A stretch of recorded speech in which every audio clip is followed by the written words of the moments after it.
Uh, oh, we're live. Welcome to Past the Aisle. Welcome, Chi. Welcome. Good morning. Good morning. We just got back from our trip in Sedona, and it was amazing. Yay! Yeah, it was really relaxing. Glad you had fun. I myself traveled to Arizona many times for engagement sessions. It was my first time. It was your first time, so it was pretty cool that Yeah. you were amazed and saw your reactions of seeing those rocks. Yeah. I was amazed because I don't think I saw those rocks. Well, I did when we drove to Texas, but we never took that route ever. The first time we traveled was recommended by our client to travel from California to Texas because they lived in San Antonio. I was like, cool. You were young. We were young, and I was always down to I had never gone on a road trip across the state. So I was like, might as well, let's do it. So Jonathan, Rebel, and Ann and I, Ann was pregnant during that time. We just went out, just straight shot it all the way to San Antonio. It took us about, I forget how many hours, but it felt like it was 16 hours. I drove probably, I don't know how long I drove, but it was crazy. I got pulled over twice because I was going down the Grand Canyon because we got lost a little. We passed Vegas and then ended up in North Grand Canyon. So I drove like 60 down the Grand Canyon. Out of nowhere, a cop pulled us over. But you just shouldn't be speeding down the Grand Canyon. Yeah. But I didn't even know we were in a Grand Canyon for the most part. I was like, okay. Yeah. But anyways, getting to Sedona was only like 6.5 hours. But, But it was just straight from here. We just hopped on like our freeway, like 15 to 60, and then it merged into the 10, and it was like just straight all the way. Yeah, it's basically an L. Yeah. It was like go east and then go north, and it was so simple. Yeah. Very easy drive. Yeah, really easy drive. No one gave us a hard time while we were driving. Yeah. Who's going to give you a hard time? Like people that will tailgate you and make you move to the next lane and all that and stuff. Like, I just stayed on one lane. Why? You drive... It's not like you drive slow. Yeah, but then these guys were like going like 95. And it was crazy. Oh, yeah. Yeah. Well, I think once you pass that like normal freeway where you're like in the middle of nowhere, they like not care as much maybe. Yeah. But I don't know. That's not true because we still saw one or two coppers just posted up, and then we saw many people get pulled over. Yeah. As we came back, actually. But yeah, so once we got there, it was a good thing that we left at 6 because we got there like at 12:30, and then knowing that the time kept on changing, it was weird. Yeah. Are you 1 hour ahead, Sedona, or what? I think they're on the same time zone. Why did our clock change in that tiny house for some damn reason? I don't know. We were like in a limbo. Yeah. You're like, you get an extra hour in this tiny house. No, it wasn't an extra hour. It was, you were losing an hour in that tiny house. Oh, you lose an hour in this tiny house. So when we got out, like we thought we were leaving at 4, but then we left and went to fish. It was 3 in Sedona, was 4 in the tiny house. Yeah, it was weird.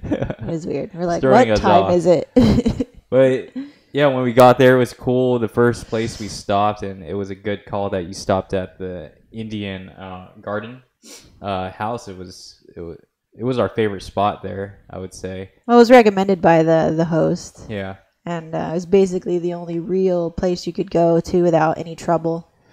Yeah, like it wasn't congested, but the food was great. Yeah. Sedona's interesting.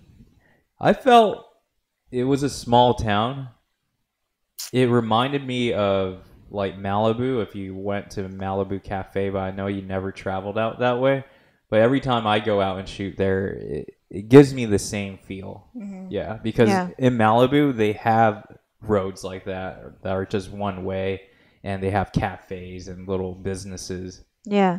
Well, it reminds me of when we used to go camping a lot with my family, and people have these go-to spots to go to, and they're set up that way for all the tourists that come through. Yeah. And it makes sense. And another thing, Sedona is basically IBS safe. I don't know if it's maybe because I'm not always looking for IBS safe options. I don't know. It feels just more.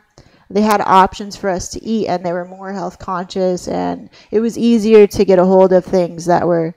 Not that it says IBS safe, but I'm like, cool, I can eat sourdough. Cool, I can eat this and that.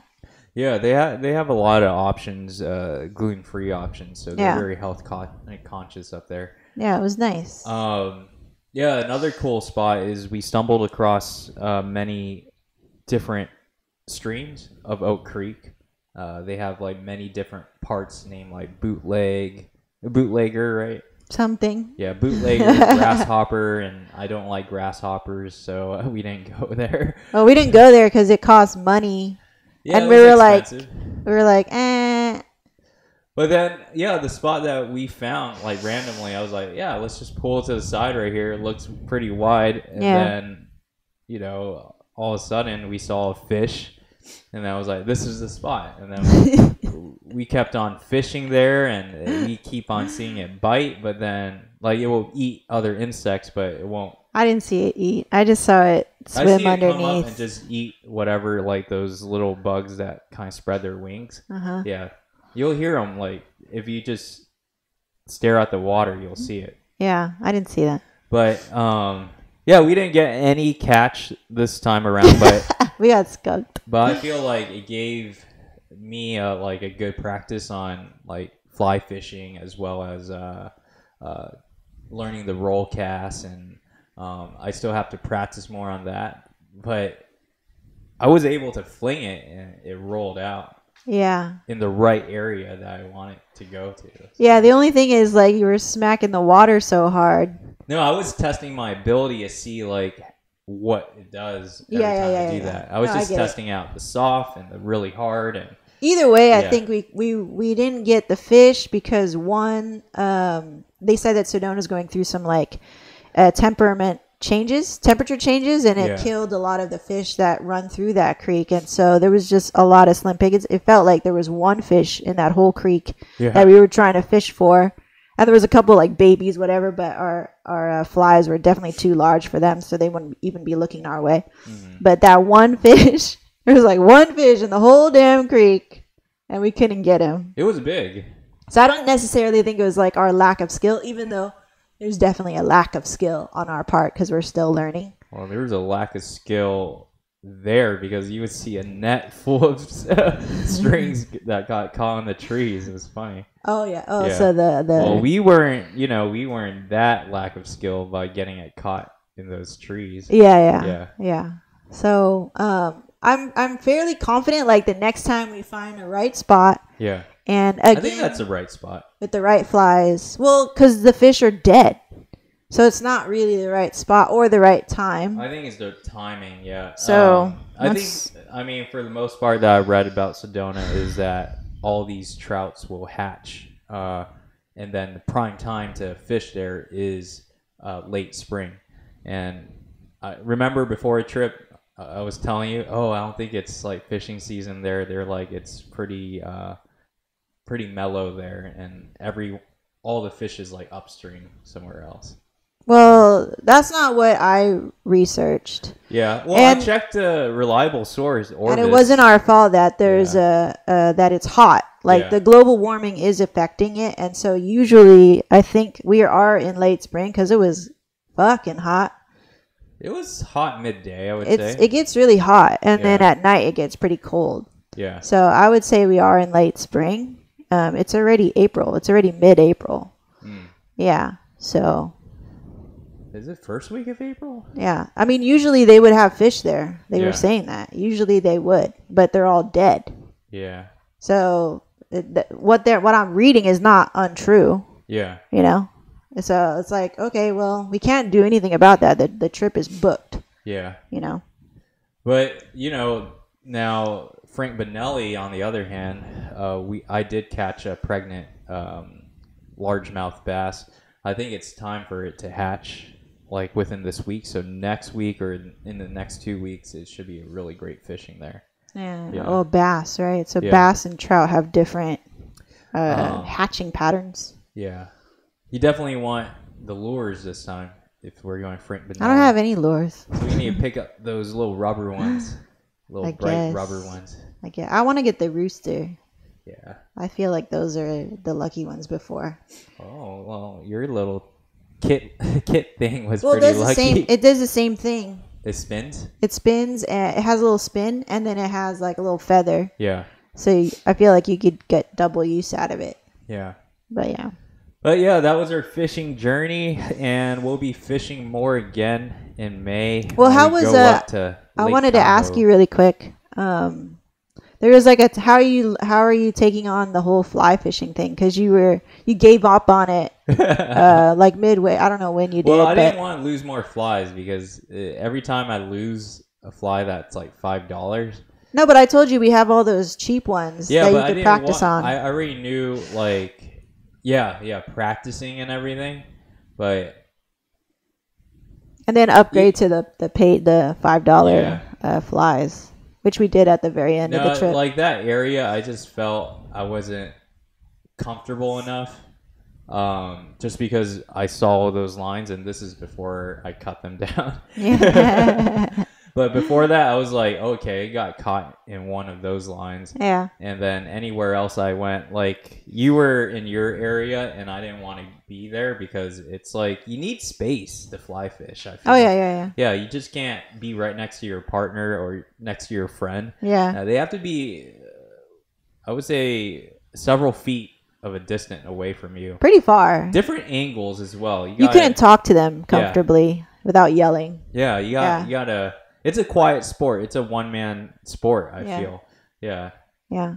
I feel it should be a one-man sport because you need it to be really quiet. Yeah. And then you'll catch. Yeah. But no, I gave up because I was getting tired of, like, my form was going off because my arms were getting really tired. Uh-huh. And then I wanted to experiment. Yeah. Like, okay. If they say no bait, then I'm going to use a lure and see if I can lure this. What did you find with the lure? I forgot to ask you. It was just too loud. I think trout doesn't like a lot of splash, but largemouth seems more aggressive, and which a lot of people say they chase. They chase. They like to chase stuff. They put up a bigger fight. Yeah. Whereas trout, they're just like really calm. Yeah. And then they just like to eat like insects and take their time and crap. Yeah. So it's not, different fish have different mentalities now that I'm learning more about catching each one of them. Yeah. But the trout did fight. I mean, the largemouth bass did fight versus the trout at the lake here. Yeah. We're like just reeling it in. It's like so calm. I'm like, all right. You just kind of gave up on me. And then, okay, cool. That's true. It's I'm not sure cool, why. Though. Is it because they're farmed and they're not wild? Is that why? No, I think they're just freaking going. They're just very mellow type of fish. I feel like we haven't caught enough to really like. You caught a trout at the Irvine Lake a while back. Remember? Yeah. But, it was a rainbow as well. It was the same stuff. But they stock it like it's a farmed trout. Like it's not. They're all farmed. I mean, the only thing that's not farmed is the brown one. Exactly. So I'm saying, like, if we haven't caught enough to see the difference. Yeah. Like, what's the difference between a wild rainbow trout and a you farmed will see one? In Lake Tahoe. It will be prime time. It will be late spring. They said they had this algae problem. No, that's at my cousin's lake. This is the main lake. Oh, there's two lakes. Yeah. Okay. She lives in a little, like, in a private little lake. Really? Yeah. Oh, I thought it was one lake. It's not one lake. Uh-huh. Where we're fishing is the main Tahoe, and there's like North Tahoe and South Tahoe. So we'll be in North Tahoe where we stayed a long time ago. Yeah. But yeah, we'll be fishing right there. Cool. How did you feel about the trip and the getaway? I was asking you, like, is it long enough or whatever? I mean, it's short. Definitely felt short, but then it was definitely not long at all. I'm not sure. Like, even though it was like a 7-hour drive, the eating part, like at the Indian garden. That felt like a getaway because I'd never been there. The tiny house was like a getaway when we just like discovered it and everything. Mm-hmm. And the fishing. Yeah. No, I mean, completely it is more of a getaway. But then like a relaxation, I feel like in a trip I will feel more relaxed after like 3 days or something. Oh, okay. Yeah, it hasn't kicked in yet. Okay. Yeah. I'm confused. I'm confused too, but I don't feel it. For your answer, I didn't feel it as a true vacation. Yeah. I think a true vacation is like when you have nothing on the calendar for a good month and then you're able to like just go out. When have you ever had that? Only in January when like we went to Japan. Where else did we go that felt really relaxing? That Palm Springs. I don't know. It always feels a little stressful. No, Vegas. Like every time we go Palms and just chill out, that felt more relaxing. Oh, okay. Yeah. Even though it's not even a week.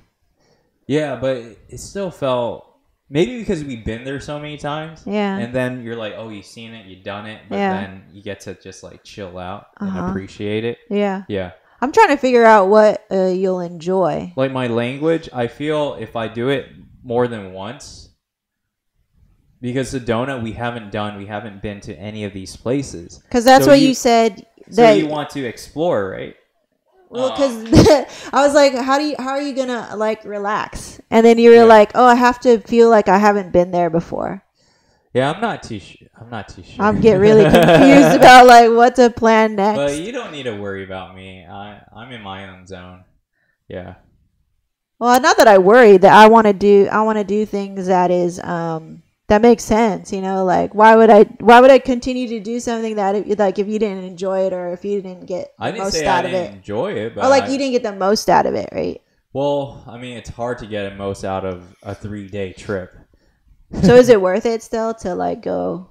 It was worth it. Yeah, to it was go good, out for like 3 days. It was like a staycation. It's not a vacation. Yeah. Okay. A vacation, I feel, is a full week. Yeah, and a staycation is like really just short. Yeah. You're just in and out. Yeah. Yeah. I feel like if we can go anywhere without having to worry about email, then I'll be like in vacation mode. But I feel like that's so far. How about you? How do you feel? Okay. Yeah. Yeah. All right. Like, I was trying to be more in the mode of like, you know, it's for your birthday and stuff. And like, I know you wanted to get out and all that stuff. And I'm not really into that. Yeah. But I was really glad that, like everything was pretty much easy. I felt like it was a good compromise because since I don't like to travel. So you drove, which made me feel comfortable. And not be anxious. Yeah. And I feel like I was not anxious at all on this trip, which was kind of like, wow, that's a first for me. So that was great. About anything. Yeah. And I think that goes in part of like saying it out loud too. I'm like, oh, if Chi drives, I'm less anxious. Yeah. Like I've never said it out loud over there. Like when Shelly was over, I've never said it out loud. Yeah. Because I try to figure out whenever you want to drive with somebody, I get really anxious. Yeah. And then finally I just said it out loud because I feel like maybe it would make me feel better. And it did. So I was like, cool. So when I don't know, I felt just better with you driving. Yeah. And I know you're okay with driving. Not that long. 6 hours is kind of like the limit. And then, I was new. So I was like, that's cool. And then also that when we got there, food was not hard to get. Yeah. Because, like, also, too, like, on vacation, we go on vacation, too, like, with our diet. You know, like, let's eat some stuff. But then I think we did a really good job of, like, not going overboard. And they had all these options for us to be healthy and to remain healthy. And then you, too, would be like, oh, you're doing really good. Like, I don't want to go eat pizza or Italian food, even though you would be like, oh, Italian food. And I, too, would be like, oh, Italian food. Well, you know, it was a big challenge because it was hard a little bit. You just kind of work so hard to get to a certain progress, and then just 3 days can totally throw you off. Oh yeah. And it will make you sluggish. It will make you want to give up because you tasted something so good. Yeah. Right. And I didn't want to end up back there again. Yeah. I was like, when I was working out here, I'm like, yeah, I was still lifting at the same level. There's certain exercises that I had to downgrade a little because my body couldn't take it. Mm-hmm. But you had to deload. Yeah, I had to deload a little. Yeah. And I was like, man, yeah, good thing I didn't eat all that freaking carb because it. Yeah, I could see both of us cracking because it's like usually when we go on vacation, like that's our time to enjoy and taste new things. And I'm still craving fries right now, which thank God I can eat fries and it doesn't give me a huge reaction. But like, we were eating straight up sourdough bread in the small, a tiny house and sardines. Yeah, and we were just like, like it kind of sucked, but in a way we're doing our due diligence, our good work to keep each other healthy. No, when I read an article when this guy turned 69 or 70, he's like, if I was to take back life is to take care of your body. Yeah. Oh, you said something else too, like something happy, like we were in bed and you were be happy and be happy. Yeah, if I were to do it all over again, I would choose to be happy. I would do what I like to do. Yeah. Yeah. So that. And I was already like falling asleep when you were saying that. But then it's that. Take care of your body. Take care of your body. And always be happy. So you can enjoy your life. Yeah. Yeah. It wasn't about the money. Yeah. Just don't chase the money. Yeah. Let it just, follow you. Yeah. But just remain doing what you want to do. Yeah. Thank you for not bringing up stocks during the whole trip. Yeah. There was a time when you were on your phone a little bit too much. Yeah. And then I think I gave a snarky, I'm waiting for you to get off your phone.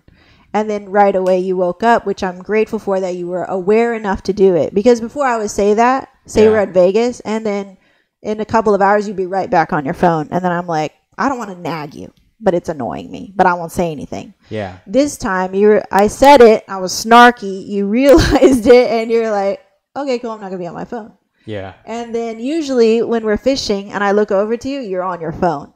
Yeah. And I'm like, you're missing the point of this. But the whole time on the trip when we were fishing and I look over, it's not that you can't check your phone. Oh, don't check your phone. It's just like, I feel like you were being present. I was like, cool, you're actually enjoying it, or you're actually in nature, and you're actually relaxed and you're not, in that addictive state. I mean, I'm there too. It's like the moment, and I was telling you this on the trip, like, oh yeah, I feel like sometimes the moment I get bored, like the second I get bored, I want to reach for my phone. No, you reach for Zelda. I reach for Zelda. Well, even when I play Zelda, I was telling you like that we're all addicted, and even though I see it in other people or whatever, or I pick at it, is like I'll be playing Zelda and I'll fast travel to another location in the game. There's a lag of time of like a minute. Yeah. I'll go on my phone because I'm bored, waiting for it to load. So, there's that like instant like I need to do something. Yeah. And that's something I am aware of, and I'm trying to like fix, I guess, or address, or just be aware of, and just be like, we just live in a very fast. We're used to it. Yeah, we're very fast paced in California, and then in Sedona is like really. But slow. For those who are like, if you see it in other people, because I'm sure you see it in other people where you're trying to be present, but say maybe your partner's not being present with you and they're on their phone. Yeah, it's like I feel like. The fact that I recognize it myself is like it should give me compassion and forgiveness. Yeah. Not to judge people so harshly. It's like, dude, you do it too, man. Like, so just be kinder, and the way that you give like that you help people like notice that they're maybe attached to their phone a little bit. Yeah. Just be kinder with your words. Yeah, I think what would be cool is when you do when we do open up like a coffee shop. Is to have a basket on the table and everyone drop their phones in it. Well, we were talking kind of about it at Garland Roastery. It was like an unplugged cafe. Mm-hmm.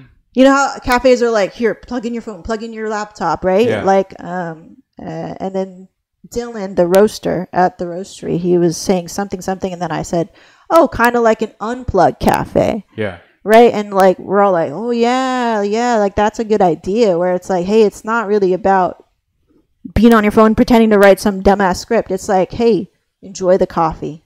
Maybe ask about where it's from. Yeah. Maybe ask somebody next to you and be like, what are you drinking? Oh, I'm drinking this Papua New Guinea. Oh, cool. What's that taste like? Like, can you get back to that? That would be cool. Yeah, it should be a social cafe. Yeah, a truly social cafe. Like you go in and it's just like Factory Boulder where everyone's like helping each other, talking. They're not on their phone. Yeah, that's just true. Being building a community inside this playground. Right. Yeah. So speaking of coffee. Speaking of coffee, yeah, you want to show? Yeah, I have some exciting news to share. So yesterday, we're on the trip, and I've been waiting for the bags for the coffee, proper bags for the coffee, because they have this one-way valve to help it degas after you roast coffee, which is important. And then also, I was super anticipating the labels for the coffee, because I feel like once you put that label on, it's like, whoa, it's a real product. Yeah. And so it's a product. So while we were in the trip, we received the email saying, "Oh, it's there." I was like, "Oh, that's so cool." And the day that we came back was on our month anniversary, which is the 10th of every month. So we take time to just, like, whether we do something crazy or not or special, it's like we just take time to recognize that with each other. Mm-hmm. And I love that we have even a second that we say happy anniversary. And whether it's a work day or it's a chill day or a cool, exciting day like yesterday, that we take the time. So that day, I had already roasted something from Papua New Guinea, and I roasted 2 batches before we left, and I didn't even try them. So the first thing I did was I bagged them right away, because I feel like how we were storing them in little mason jars, air was getting into it, because I wasn't there to like tighten it. Untighten. So I was like, let me just get these into the bags right away. And then I tested out my little white markers, because I was like, I need to be able to do this economically, where I can write all the things without printing a different sticker every time, which I was able to do. And then we open up the stickers, and then you notice half of them are they're all blurry. And then I was like, oh man. But you didn't really care. You kind of brushed it off. Yeah, at first I thought you were picking on, like, your perfectionist thing. And you're like, oh, wait, actually, because the first thing I heard was like, oh, they're all blurry. They're not good. Yeah. I was like, oh, he's just being like, perfectionist. You're like, oh, but wait, these are sharp, but these are not. And you checked all of them. Yeah. And basically half of them were super blurry and like not usable. I was like, how much you pay for this? How much you pay for this? Start judging the fuck out of Vistaprint. I was like, dude, it's just, what I like. I didn't really care. It's not just Vistaprint. It's a business that fucked up. So. Right. No. No, but I took in a lesson from that, and how you saw that error in that business. And the lesson was, hey, you're putting out something. This is how I interpret it. You're putting out something that you love. You should make it really good. Right? Because at first I was going to be like, fuck it, I'm going to do it anyway, right? But then I thought for a split second, no, he's right. Like, it should look really good, despite Vistaprint. For us to put out Black City Coffee, it should look really good. It should be a true representation of what we can do. Yeah. Right? It doesn't have to be perfect, but if it's blurry and we have the chance to get a better sticker, like, let's get a better sticker. It's not a big deal. Yeah. Like, don't be in a rush. So I was like, okay. But then, thank God, like, the other half of the stickers were good to go. Yeah. So I was like, oh, thank God. Cool. I could, like, kind of be still excited and stuff and still write, all the information of the coffee. And then I write it down. I put it on the thing. And then you already went to go do some tax thing. And then we also have this heat sealer. So it's freaking legit. Yeah. And then we came up with this. What do people normally use for heat sealing? Do they use that something machine? Like that, yeah. Oh, okay. Something like that. So this isn't the one, but this is I just bagged this today, and this is Burundi, and this is actually our first city roast. So what Black City Coffee is all about, or what I wanted to do initially, was just really focus on light roast, so city roast. Yeah. And I was like, not really getting that with the first beans that we were roasting. One, because it's not the right bean. So how many different types of bean will give you a city roast? Most of the coffees from Africa, Costa Rica. And how many different beans out there? There's a lot. There's a lot of option. There's even some like Burundi. They say that can be roasted either way. Like, you can go espresso, or you can go for or like a dark roast, or you can go very light roast. So it just kind of depends. And really, there are there's some rules, but as a roaster, you can what's break your them. slogan for Black City? Slogan is "I'll take it black." So when you go order your coffee and you order coffee from somewhere, I would love for people who have this kind of appreciation for coffee and drinking good coffee to take it black. Yeah. So I'll take it black, and that way you can really taste what's going on, right? So if you put cream and sugar in there, it's going to be really hard for you to discern the different flavor notes of that coffee, right? So this one with this Burundi, it's got great lemon. I feel it's very balanced. It's really lemony. I'd say it's a City Plus because there's this body to it. It's like kind of that's the caramel, velvety. Yeah. Underneath it. Yeah. But yeah. Initially, once you drink it and then you swallow it, this lemon zest comes out. Yeah, it's very citrus, which is great. And allow your coffees to cool a little bit. So don't drink it while it's piping hot.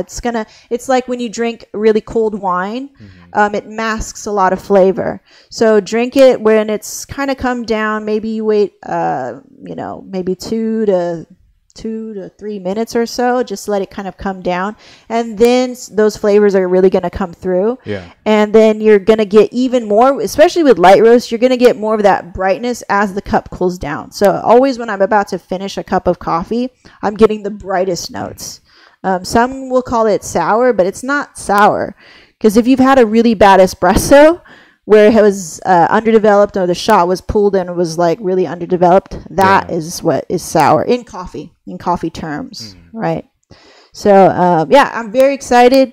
We're launching the website blackcitycoffee.com today. Actually, I should be done with the gist of it. Oh shoot. And then the first few people already have the lucky few people. The lucky few, samples. Close friends and family already have samples of Black City coffee in their cups in the last week, and I'm going to continue to give out some more samples. Our first few clients will also receive them. If you're working with us this year, and you'll receive your images this year, you'll also most likely be receiving some coffee from us. And what's also cool too is like I'm working on a video with Chi that we're going to help you guys understand just a little bit. Yeah. I'm not going to try to overwhelm you or anything, but just get you to understand some of the misconceptions that I had with coffee. Yeah. And that now, I was educated just a little bit and it spurred me on to learn more. And now that I'm here, but I would love to share that with you guys so that you could get the most for your money too. Like if you're out somewhere and you're like, oh, I want to try this random coffee that they say single origin, Costa Rica, Terrazoo region, like all this shit, like to really get the most bang for your buck. How to enjoy that coffee, how to brew that coffee. And it's not really that complicated. It can be, but I don't think just to enjoy a cup of coffee, I don't measure water for myself or I eyeball it. Like I'll learn one time, I'm like, cool, that's good to know. But then for me to just enjoy coffee because I enjoy coffee, like I'm going to give you guys that. Like I'm going to give you that eyeball scale where you're like, cool, I know a little bit about that. Yeah. Or I know that's a good coffee. Or I know that's fresh. And I want to do this to it to brew it the right way so I can fully enjoy it. And if I'm going to pay $17, $18 for coffee, like better know how to brew it, to get the most out of your money. Otherwise, you're kind of throwing half of that money away if you're doing all these other things. So I'd love to share that with you guys. And that's going to be on KevinLeVouxWeddings.com. Is our thank you for working with us, and we just love to share this with you. So yeah, I'm excited. That's cool. Yeah. That's many things. And there's so many things. Like I'm always a dreamer, like you always say. And I always think of new things to elevate the product. It's great. Yeah, I just kind of thought something as you're talking. What did you think of? It was, you know how you go in and out and they have their signature like palm tree that crosses. Yeah. And in and out is coming. Yeah. Or when you get an In-N-Out burger, you look underneath or you look under their cup. It's a verse from the Bible or something. Yeah, like secret things like that. Okay, yeah, I dig it. Because it's a tradition. Yeah. Right? We have plenty of traditions. Like, coffee is a tradition already in its own. The way that you roast it is a tradition or will be a tradition. But then how you package it and how you deliver it, the experience, right? What is that tradition? Yeah. What is that going to be like? But that's what we need, B. Yeah. We need that like visionary power. Like I love doing that. Yeah. And you come in and do that. That microbrewery, like everyone like brewing, they're just, they're artists in just roasting and service. Yeah. But then you kind of forget like that experience. Now that you brought that experience, and what's our experience in Kevin Levy weddings? Yeah. There's always been an experience, but then you just never brought it out. Right. Or brought it to attention. Yeah. So now we can bring that out. Yeah. What is the experience other than drinking it black, how it's roasted, but then, is there... Oh, I have many things. Yeah. I just don't want to overwhelm people. Like what I go through when I drink coffee, or when I was kind of like awakened to what coffee is to me now. I think it's very meditative. I think it's very zen. I think it's like doing yoga almost, where I go through the motion. It's almost brainless, but not too brainless, because you do have to be present. I mean, I would like to think that I'm present too, and I'm doing things like when I do pour over, I'm careful not to... I'm careful to do it the right way, right? Which is like, well, what is the right way? Because really, you're going to pour at a certain rate, or you're going to pour like a certain whatever, like you're going to have your own way of doing things, which I like it because it becomes personal. It's like, I do it this way, and I like it this way. That's bringing more ideas like for the coffee shop, is to make it more interactive. I would buy a bunch of V60s and do a workshop, and everyone kind of do... like zen out and pour their own choose let's pour together. Choose your own bean that you roasted, right? A bunch of different types of roasts. Choose your favorite one, and then let's go sit at these long tables, right? And then everyone just kind of, it's like a yoga instructor. You're the yoga instructor, and then everyone that's just cool pouring. That's cool. And I then like that. Everyone's just interacting after they pour. Yeah Well, what about this? I was thinking of, because I was talking to Shelly. I gave Shelly our dear friend Shelly, some coffee. I gave her a lot of samples. And I was like, tell me your notes. So she told me this morning, like, I think batch number 3 of the Brazil is really something special. I think you have something special here. I was like, I took that on the trip. I thought it was so good. And she's like, I think this could be cool, like as your house blend or whatever. Yeah. And then I didn't respond back because I wanted to explain, like, single origin coffee is one type of coffee from one region. Yeah. It could be different, like, types of coffee, like Bourbon, Typica, Arabica, all together. A blend would be like, let's take Burundi, let's take Costa Rica, and put them together. Let's just put 50% Burundi, 50% Costa Rica, and put them together. That's a blend. And sometimes people do that because, one, they want to create a sort of consistency, or two, there's not, like, maybe Burundi is not available sometimes, so they put something else. Same thing with whiskey, Right, exactly. So, but she shared with us her Kavalan with Reserve. That she blended herself. That was amazing. And she got to go through 5 runs of like, okay, this one's too bitter, this one's too sweet, this one's just right. Right? So what if you could do that with coffee, where it's like, hey, make your own blend. Yeah. Make your own blend, right? Something that's lemon and zest, and then it already has caramel, so you don't want to add more caramel. And I'll put that on the side. It's like, hey, customize your own blend. I'll roast it for you. And I'll try to bring out some of the best parts of that Burundi and that Costa Rica. And then we'll call it, Shelly's blend or whatever. Yeah. And I'm like, what do you want to call it? I'll write it on the freaking label for you. I say you can do that as an online business already. Like, you don't need to have a storefront for that. And I thought that was so cool. Like what I've seen is just like that coffee business out there that gives you in little samples. That you showed it to me. Benny sent you a package of it. I forget what company that does that, but if you made your own little sample pack, so people can try each one, then they can select something, a custom blend. You want to try my 1, 2, and 3 batches? Yeah.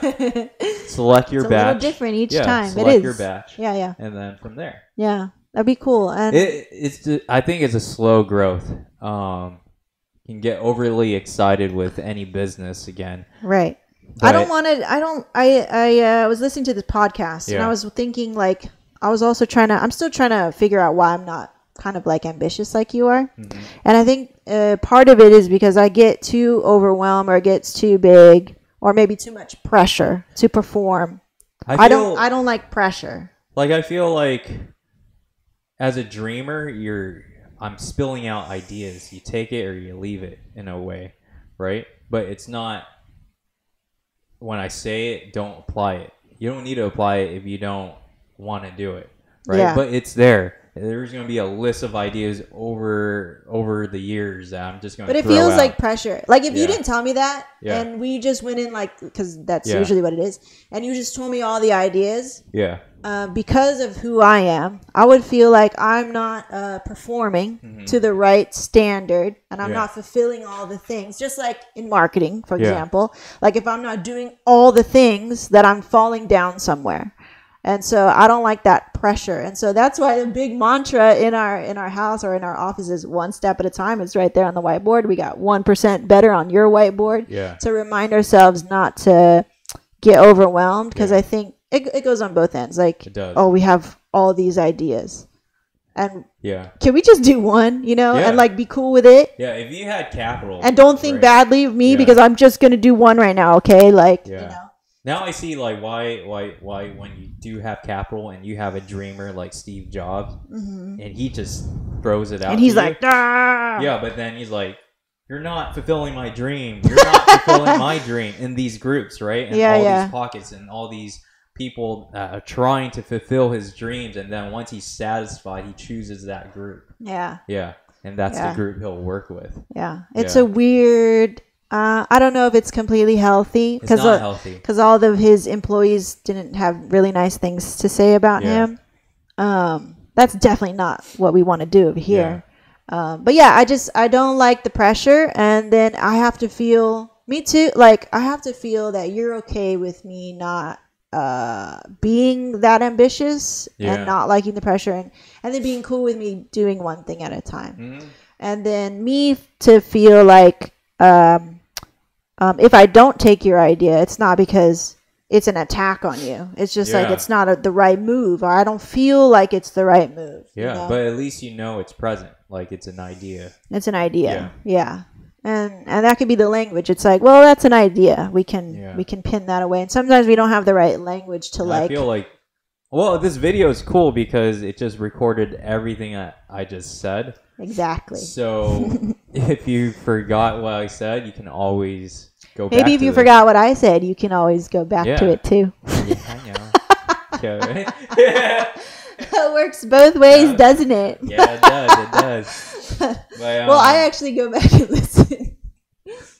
Yeah, it's cool. There's many things to do, many different cultures to build, but I feel that that's a different level. And, we got to just start with. And the level right now is just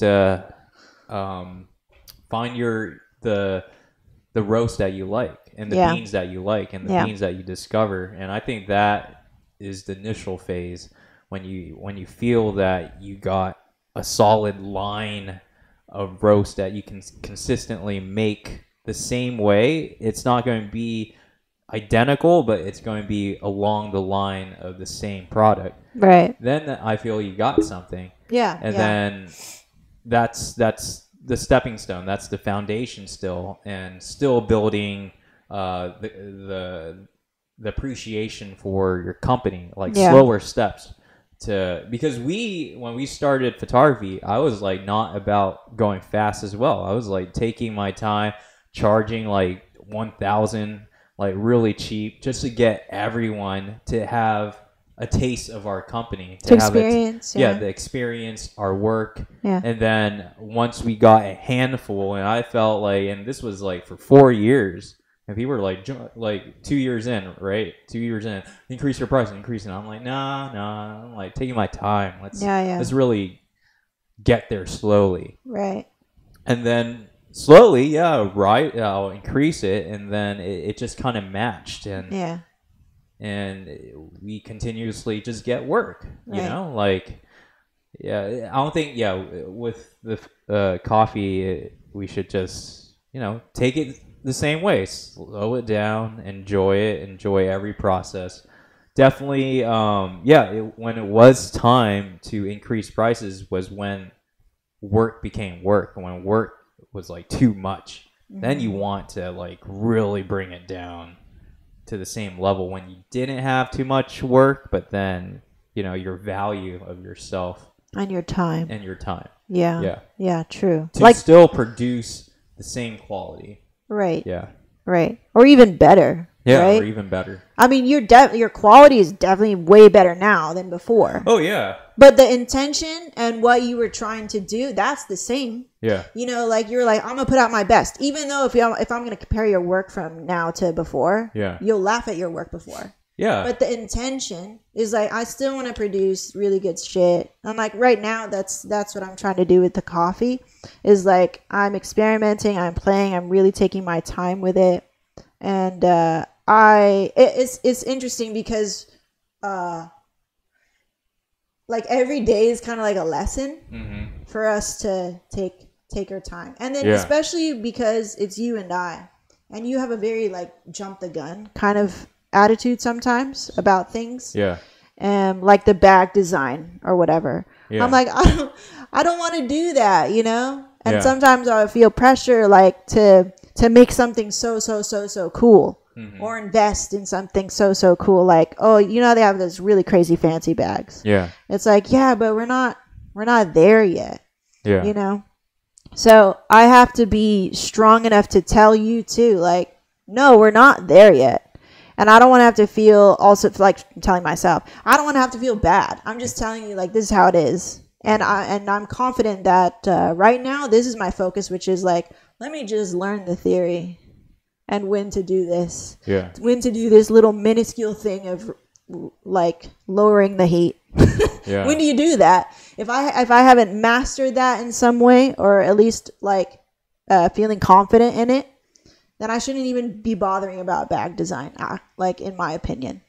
So like to me, it's every day is a lesson in not only being ambitious, but also standing up for what I want to do, especially with you, because you have such a strong personality. I often will take your lead on things, which is nothing wrong with that. I like that about our relationship.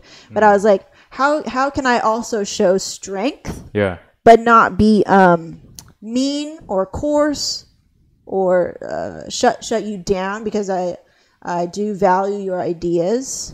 They just sometimes come at the wrong time.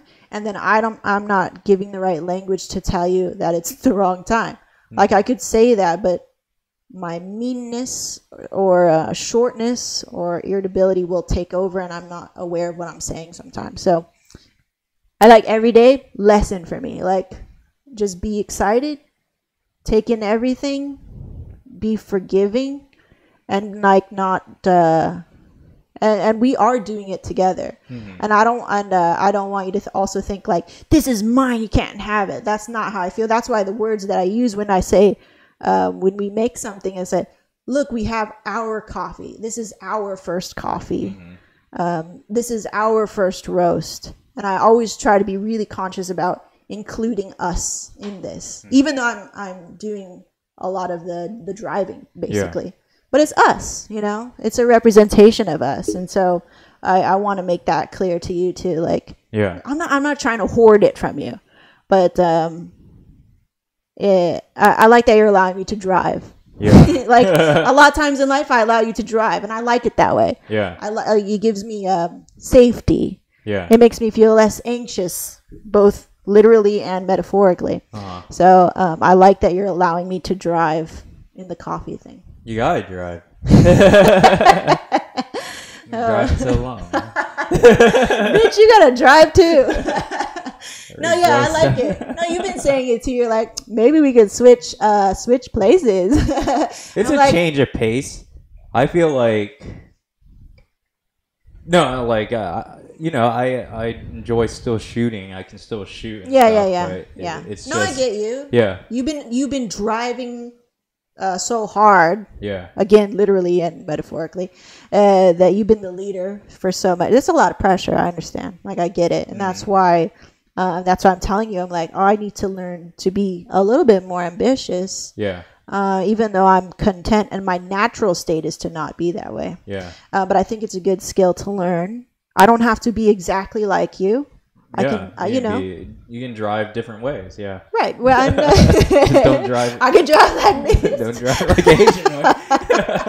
So, I just want to take our time, and now that we're a little seasoned, you also threw some great ideas out, which is like, hey, this is our anniversary brand or anniversary roast or whatever. Like we could play into that, and I'm like, yeah, definitely. This is kind of the culmination of 10 years of working together, where, hey, maybe we're gonna start something and not quit on it, early on, because we're both gonna be mature enough, patient enough, ambitious enough. Yeah. Learn when to push each other and when to back off enough, because we're 10 years in, and maybe this is the result of that, of our lessons. And I was like, I just try to, take things in.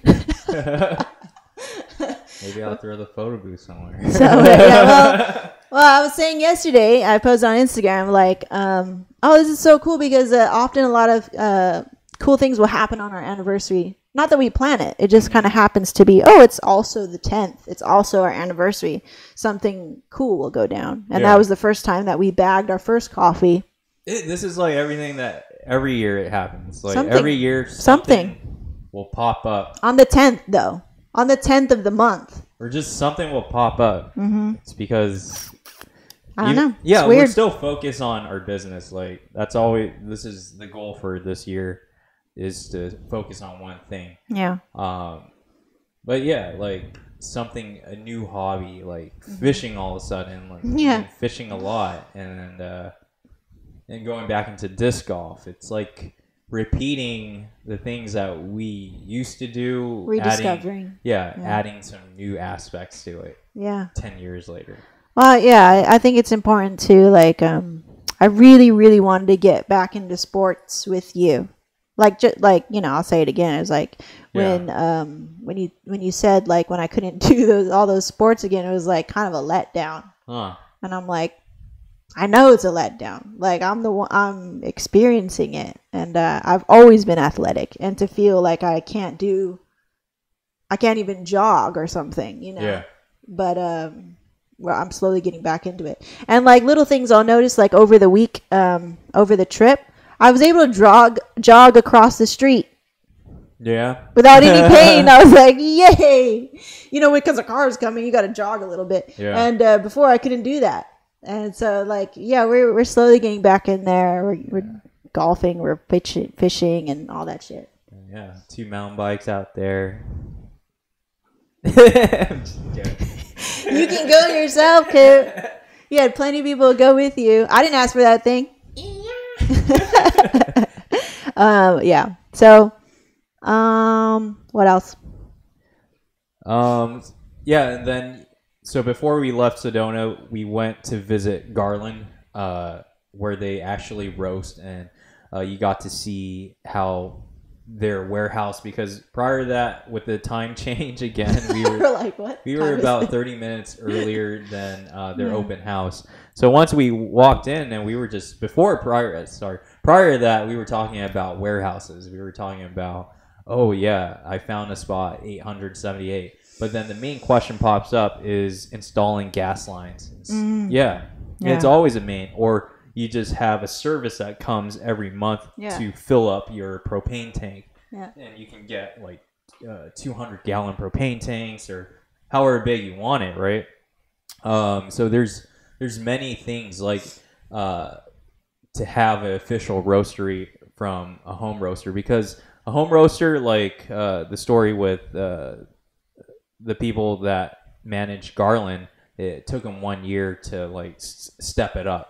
right? Because you only can do so much in-house. You got all that smoke going everywhere in your house, right? One bag of 5 minutes per 5 minutes. Yeah. So there will be a time, and we just never know. But it once you validate that a product is sold and it keeps on selling, we can get a place, right? Yeah. And it will start with a warehouse, right? But then the research comes into play when I read the Reddit part. Was gas line can be expensive, especially with all the regulations in California. 30 grand, you said? Yeah, 30 grand. Woo.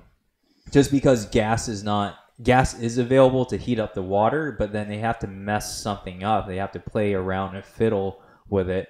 Like to install the line. Yeah, to install the line and the hoses, and especially where you want to place that machine, then it takes some work. I see. Yeah. And it's gas. You don't want to. It's a lot of liability. You don't mess that up for sure. Yeah. And blow yourself up. Yeah, making sure there's no leaks in any of those pipes throughout the years being in that warehouse. You always got to double check. Safety. Yeah. Safety first. No, it's a very volatile thing that's going on, and you're hitting some really high temperatures, and there's a lot that can go wrong that I'm learning. Like the chaff of coffee is very flammable. Yeah. So it would just burst into flame at the right temperature, and it's not even that hot. Yeah. And that could just catch fire to a lot of things. So you always have to be wary of the safety precaution. But visiting Garland was really nice. Like, it was so small too. It was nice to see that this company that I was imagining in my mind, like very, very successful, very huge. And then I hit them up on the email and they respond right back. They're really friendly. They open the doors to us. It's not flashy at all. Yeah. You come through the door, right there you see one roaster, like a beautiful San Franciscan roaster, like definitely an investment. Yeah. But it's a very small area. And I was like, this is doable. They've already figured out their market in terms of how to deliver their coffee, like how to move a lot of coffee very quickly.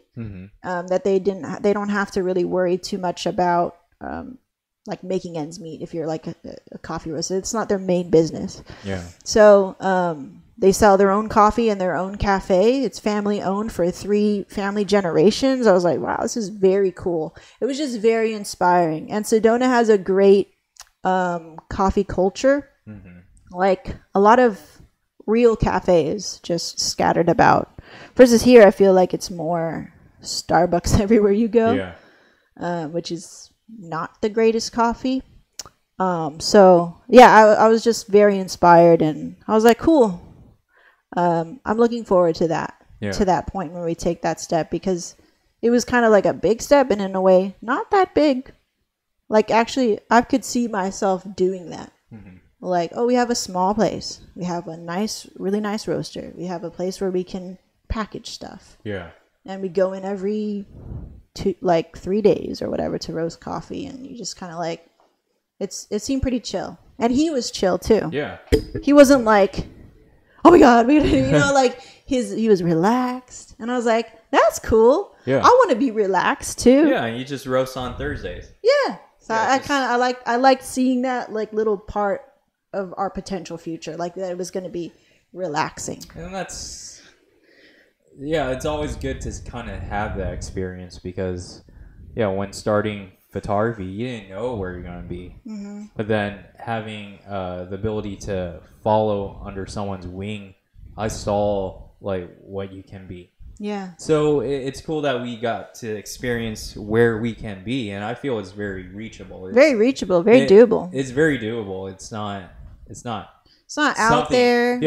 If we were not, this is just me just spinning out. Like, if we wanted to change a pace, we can totally just switch it over. I feel like it's very much within our grasp, that we wouldn't be too much out of our bubble. But one thing at a time. Again, I always reiterate to myself too, is like, our main business is our main business. And there's a lot to do there too. Like, we were talking about revamping website, or how we could do something different. I want to do something different for sure. I'm always trying to push you to do something different, but in your way, you're very methodical about what you do over there. So however we do it, like, it's cool. Like, when we come to the fact that we're doing a podcast is like leaps and bounds. Like, I just never thought we would be doing this. So I'm just super grateful for all the steps that we take forward. And then see where it goes from there. Like, our 10th anniversary party of gratitude, basically, I forget what I call it, at the end of the year, you know, I was like, I don't know what's going to happen, but I know we're going to make some announcements at the end of that year. I don't know what. Yeah. But I just left it open because I knew we were going to do something cool this year. And that was before we started talking about coffee and stuff like that. Like, seriously. Yeah. But I don't know. Yeah, we'll see. We'll see. Lots of things to look forward to. So we're still focused. We just have these exciting hobbies now, which is great. Yeah. Yeah. Cool. Anything else? No, I think that's pretty much it for rounds up everything. Alrighty. Well, thanks guys for hanging out here on Past the Aisle. We will see you next week. We will. Okay. All Bye. Right. Bye.